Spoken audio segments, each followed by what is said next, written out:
پیٹ پھٹا ہوا، آنتیں نکلی ہوئی ہیں اور ایسے گدھے کی طرح چکر کاٹ رہا ہے. تو پوچھا کیا حال ہے؟ کہا بس ایمان کی آس پہ پڑا ہوں کہ کبھی تو اللہ جنت میں ڈال دے گا. اگر ایمان پہ خاتمہ ہو جاتا ہے اور اعمال کا ذخیرہ نہیں ہے تو اللہ کا قانون ہے جہنم. جہنم مردہ جو بتائے نا خواب میں وہ صحیح ہوتا. میرا ایک فرسٹ کزن، جیسے ذمہ داروں کے بچے ہوتے ہیں، ساری زندگی غفلت میں گزار دی، جوانی میں مر گیا. بس وہ نمازیں اس نے پڑھی جو کبھی میں کھینچ کے مسجد میں لے گیا، یا پھر عید کی 2 نمازیں، اس کے علاوہ مجھے یاد نہیں.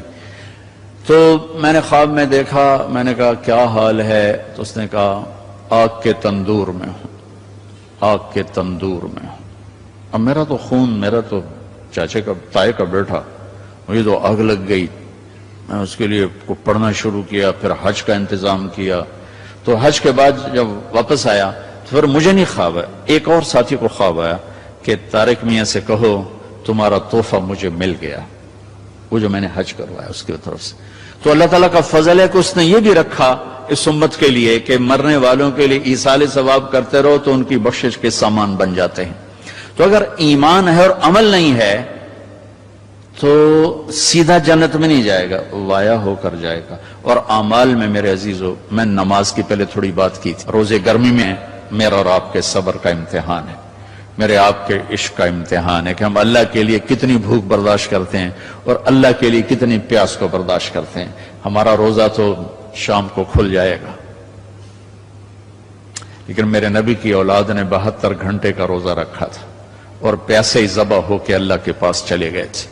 اور قیامت تک کے آنے والے انسانوں کے لیے عذر کے دروازے بند کر دیے تھے کہ وہ تو رمضان بھی نہیں تھا، پانی سامنے تھا، لیکن درندوں نے پانی روک دیا. حسینی قافلے کی بات کر رہا ہوں. اور چھوٹے 2 سال کے معصوم بچے سے لے کر حسین علی مقام تک سارے گھر گھرانے نے 72 گھنٹے نہ پانی کا قطرہ نہ روٹی کا لقمہ، اور اسی بھوک پیاس میں اللہ کی بارگاہ میں حاضر ہو اور امت کو پیغام دے گئے. عاشق ہوں میں عشق کماں میں دل رکھیں وانگ پہاڑوں ہو، سہ سہ بدیاں ہزار علامیں کر جانے باغ بہاراں ہو. منصور جے چک سولی دیتے جڑے واقف کل اسراراں ہو. سجدیں سر چائیں نبا ہو توڑے کافر کہن ہزاراں ہو. عاشق سوئی حقیقی جڑا قتل معشوق دے مننے، سر نو جوڑے تے مکھ نہ موڑے پمیں 100 تلواراں کھنے. سچا عشق حسین علی دبا ہو سر دیتے تے راز نہ بھننے. یہ پیغام دے کر گئے. ابھی ہمارا چھوٹا سا ٹیسٹ ہوگا، صبح سے شام تک 13, 14, 15 گھنٹے کا روزہ ہوگا. اللہ دیکھے گا میرے لیے کتنا کو برداشت کرتا. تو اللہ نے ہمیں اپنی بخشش اپنے خزانوں سے دلانے کے لیے نماز دی، روزہ دیا، زکوٰۃ دی، حج کے اعمال دیے. حج زندگی میں 1 دفعہ، زکوٰۃ سال میں 1 دفعہ، روزہ سال میں 1 مہینہ، اور نماز دن میں 5 دفعہ، دن میں 5 دفعہ. اور آپ نے فرمایا کہ میری آنکھوں کی ٹھنڈک نماز ہے. اور اللہ نے آسمان پہ بلا کے 50 نمازیں دیں. 50. اللہ کو پتا ہے 5 دینی ہے، اللہ کو پتا ہے انہیں 5 نہیں پڑھنی ہے، 50 کی تو پڑھنی ہے، ٹھیک ہے، نہیں اللہ 50 دے رہا ہے. اور میرے نبی کا مقام رضا ہے، تسلیم ہے. میرے نبی نے نہیں عرض کی یا اللہ اب یہ 50 کیسے پڑھیں گے؟ کہ ٹھیک ہے میرے رب میں راضی ہوں. واپسی ہو گئی.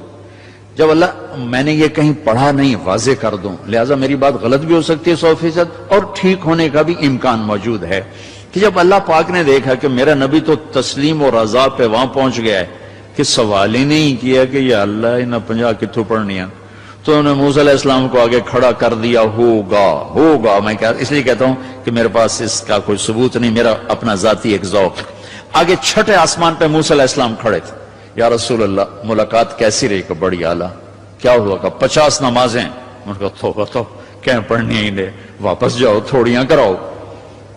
اب یہ چھٹے آسمان، یہ 7واں، یہ سدرۃ المنتہا، یہ فاصلے کوئی نہیں جانتا اللہ کے سوا بے شمار ہیں، لیکن یوں طے ہو رہے تھے، لیکن فاصلہ تو ہے. واپس گئے تو اللہ نے 5 گھٹا دیں، 45 نہیں گھٹائیں. اچھا بھائی میرے حبیب 5 کم کر دیتے ہیں. آنا جانا 9 دفعہ واپس بھیجا. 9, 5, 45. واپس جائیں یا رسول اللہ، واپس جائیں یا رسول اللہ، واپس جائیں یا رسول اللہ.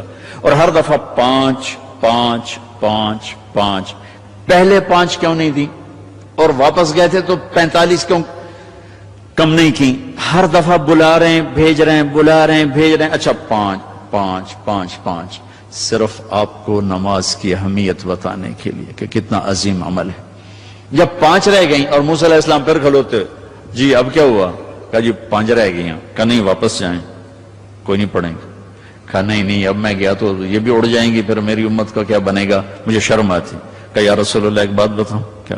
میری امت پہ 2 نمازیں فرض تھیں. بنی اسرائیل 2 نمازیں تھیں، فجر کی 2 رکعت اور عصر کی 2 رکعت، باجماعت نہیں، انفرادی. رکوع کوئی نہیں، قیام سجدہ، تلاوت کوئی نہیں، تسبیح. قرآن میں آتا ہے ورکعی مع الراکعین، حضرت مریم کو وہ ورکعی سے مراد رکوع نہیں، جھکنا مراد ہے کہ جھکو اللہ پاک کے سامنے. رکوع ہمیں ملا، نماز میں تلاوت ہمیں ملی، اللہ اکبر ہمیں ملا. کسی امت کو اللہ اکبر نہیں ملا، کسی امت کو رکوع نہیں ملا، کسی امت کو تلاوت نہیں ملی. وہ اپنی کتاب کے حافظ نہیں ہوتے تھے، ہم اپنی کتاب کے حافظ ہوتے ہیں. ہمارا بچے سے لے کر بوڑھا، مرد سے لے کر عورت جو یاد کرنا چاہے. میرا شاگرد میرے یہاں مدرسہ میں، اس نے 29 دن میں قرآن یاد کیا. صبح سپارہ یاد کرتا تھا اور رات کو تراویح میں سناتا تھا. وہ چھٹیاں ہو گئی، لڑکے چلے گئے، وہ امریکہ سے تھا تو وہ اس کا تو واپس جانے کا تھا نہیں، اور رمضان آ گیا، حافظ کا انتظام نہیں ہو سکا تو انہوں نے کہا جی میں سناؤں گا. وہ فجر سے مغرب تک 1 پارہ یاد کرتا اور عشاء میں تراویح میں سنا دیتا تھا. 29 دن میں اس نے پورا قرآن سنا دیا. تو اللہ نے ہمارے لیے قرآن ایسا آسان. ابھی وہ امریکہ میں ماشاءاللہ مدرسہ. پہلی امت ہے اپنی کتاب کی حافظ نہیں ہوتی تھی، یہ امت قرآن کی حافظ. حضرت عثمان رضی اللہ تعالیٰ عنہ حرم شریف میں داخل ہوئے اور اللہ اکبر کر کے نماز کی نیت باندھی اور سورہ بقرہ شروع کی. عبد الرحمن تیمی پاس بیٹھے تھے، وہ کہنے لگے بھلا دیکھو رکوع کہاں کرتے ہیں. تو بقرہ سے جو چلے الف لام میم ذالک الکتاب تو والناس پہ جا کے رکوع کیا. 1 رکعت میں سارا قرآن پڑھ دیا. یہ میرے رب نے ہمیں نماز کا حسن دیا ہے، نماز کی خوبصورتی دی ہے.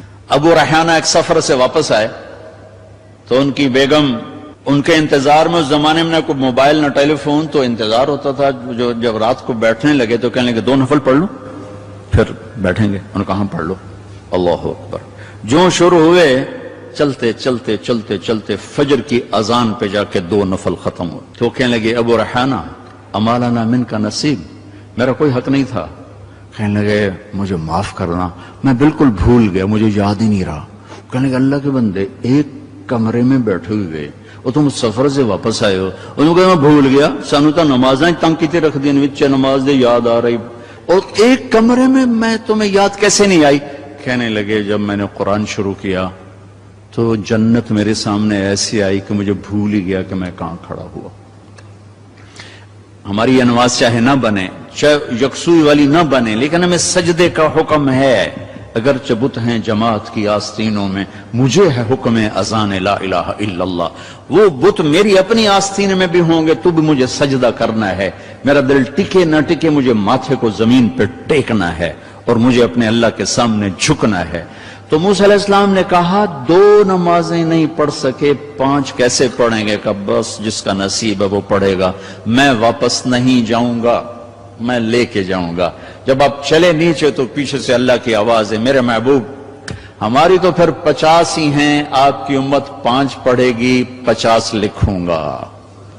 آپ کی امت 5 پڑھے گی 50 لکھوں گا. تو ہمیں اللہ نے کتنے ہمارے لیے رحم و کرم کا دروازہ کھولا کہ ایک ہمیں نماز جیسی دولت دی، پھر اس کو باجماعت مسجد کے ساتھ جوڑا، مسجد کی دوڑ لگانے کو کہا. ایک نماز سے دوسری نماز کے درمیان گناہوں کی معافی کا اعلان کیا، ایک جمعے سے دوسرے جمعے کے درمیان گناہوں کی معافی کا اعلان کیا. فجر سے ظہر تک کے درمیان جو کچھ ہوا ظہر پڑھی اللہ نے معاف فرما دیا، عصر کے تک جو کچھ ہوا عصر پڑھی اللہ نے معاف فرما دیا، مغرب پڑھی معاف.